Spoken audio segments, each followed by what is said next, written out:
શ્રીમતી લાલબા જાડેજા. દૂધભાઈ, હું આજે માતાજીની જે સુખાવી સ્થળે છે હાલભાઈ માતાજી જે નાળિયેરમાં, તો તેના વિશે આપ થોડી જરાક માહિતી આપજો. જરૂર. પહેલું તો આપણે જય માતાજી. સાથે આ આઈશ્રી વાલભાઈમાં ધામ એટલે કે આડેજ વિસ્તાર જામનગર જિલ્લાના જામનગર તદ્દન 7 કિલોમીટર દૂર આવે છે. આ આડેજ વિસ્તારમાં આવડમાનો આવડમાના પરમ પાછળ જોડિયા પેરા જેમાં વાલભાઈનો ફેરવે છે. ટાલિયા પરિવારમાં નારાયણભાઈના આંગણે માં વાલભાઈનો જન્મ થયેલો અને નાની ઉંમરે ઘણી બધી માતાજીને અહીંયા ઉપાસના કરવાવાળા પણ અહીંયા સેવકો આવે છે અને માતાજીના ઘણા બધા સેવકો દ્વારા અને એ સેવકોના પિતૃઓના મોક્ષ આવે છે. માતાજી અહીંયા સુંદર મજાની ભાગવત કથાનું રસપાન કરાવે છે અને આ આયોજનમાં શાસ્ત્રીજી એમના મુખ્યથી હજારો માણસો રોજની કથા સાંભળવા આવે છે. આજુબાજુના હાલાર વિસ્તારથી માંડી છેટ પોરબંદર, આમ ઢાંક, આમ બોટાદ, જૂનાગઢ, રાજકોટ અને છેટ ધ્રોળથી પણ આજે મહેમાન અમારા જેવા બધા આવે છે.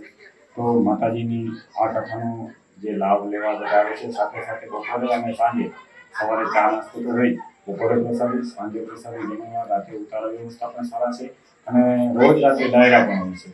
જેથી કરી અને મહેમાનો પણ આ ડાયરાનો બધાનો લાભ લે છે. સાહિત્યકારો આવે છે, દાંડિયા રસના પણ કાર્યક્રમો હોય છે અને શાસ્ત્રીજીના મુખે સુંદર મજાની અહીંયા ભાગવત સપ્તાહનું રસપાન સાંભળે અને બધા ધન્ય થાય છે. માના સાનિધ્યમાં આવ્યા પછી બધા ધન્ય છે. આમ વાલભાઈનો પરિચય આપીએ તો નાની અવસ્થા છે અને નાની અવસ્થામાં માતાજી ભેગો ધારણ કર્યું છે અને ઘણા સેવકોના અહીંયા કામ થાય છે. મનની માનતાઓ અહીંયા સાંભળે છે, મનની મુરાદો અહીંયા પૂરી થાય છે. એવીમાં જાગતી દૂધ છે, વાલભાઈમાં આનંદ છે અને આવડમાં અહીંયા ઓગળે છે.